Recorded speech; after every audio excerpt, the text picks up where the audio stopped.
So, sydd chi'n cymryd eich coffi? O, llaeth a 2 siwgr os gwelwch yn dda.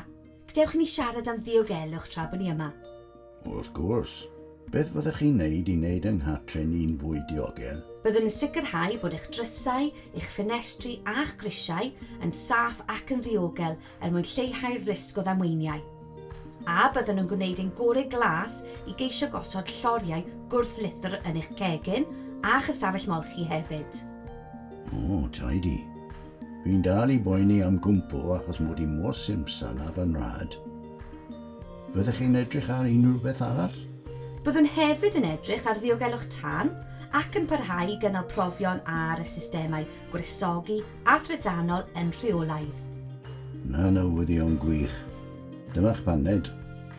Os hoffech gael rhagor o wybodaeth am Safonau Ansawdd Tai Cymru, cysylltwch â'ch landlord. Maen nhw wastad yna i helpu.